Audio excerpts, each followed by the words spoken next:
2018 সালের mayor city কর্পোরেশনের mayor নির্বাচনে অনিয়মের প্রতিকার চেয়ে আমার দায়ের করা মামলার আজকে ছিল বাদীপক্ষের বক্তব্য, মানে আমার বক্তব্য।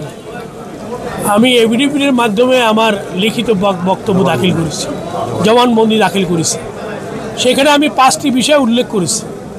একটি হচ্ছে যে প্রার্থিতা তালুকদার আব্দুল খালেকের প্রার্থিতার যে আবেদনপত্রে ভুল তথ্য দেওয়া, তার সম্পদ বিবরণী ভুল দেওয়া, সেটি আমি আপিল করেছিলাম।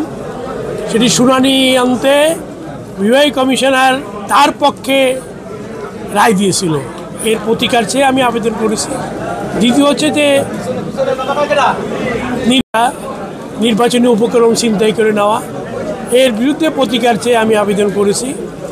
তৃতীয় হচ্ছে যে নির্বাচন চলাকালীন সময়ে নানান ধরনের অনিয়ম যেগুলো করেছে, তার মধ্যে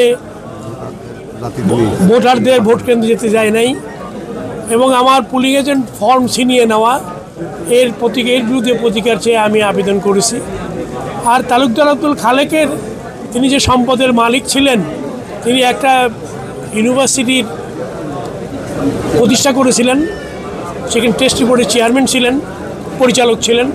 এছাড়া ইস্টার্ন পলিমারের শেয়ারার ছিলেন, পরিচালক ছিলেন, এবং আরও একটি ব্যাংকের উনি পরিচালক ছিলেন। এই সমস্ত জায়গা থেকে যে উনি অর্থ পেতেন, সম্মানী ভাতা পেতেন, সেগুলো উনি ওনার তথ্য বিবরণীতে দেন নাই।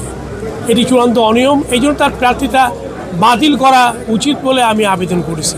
আমি মোট 5টি অভিযোগ দায়ের করেছি। এছাড়া প্রশাসনের নিরপেক্ষতা নিয়ে তারা যে অনিয়ম করেছে প্রার্থীদের পক্ষে, আমার কর্মীদেরকে গ্রেপ্তার করেছে, হয়রানি করেছে, গণগ্রেপ্তার করেছে, সেই তৎকালীন পুলিশ কমিশনার, তৎকালীন বিভাগীয় কমিশনার, তৎকালীন ডিআইজি যে আইন অমান্য করেছেন, ক্ষমতার অপব্যবহার করেছেন, তার প্রতিকার চেয়ে আমি আবেদন করেছি। এছাড়াও যে ভোট ডাকাতি হয়েছে, ব্যালট পেপারে মানে সিল মেরে, নৌকার সিল মেরে দাখিল করা হয়েছে ভোট কেন্দ্রে, ভোট ঢুকে এবং পোলিং এজেন্ট তাড়িয়ে দিয়ে যেগুলি ভোটের বক্সের মধ্যে ঢুকানো হয়েছে, সেখানে প্রিজাইডিং অফিসারের সই ছিল না, টিপ সই ছিল না, এগুলি আবার তদন্ত করে ব্যবস্থা নেওয়ার জন্য আমি নির্বাচনী ভোট বাতিলের জন্য আমি আবেদন করেছি।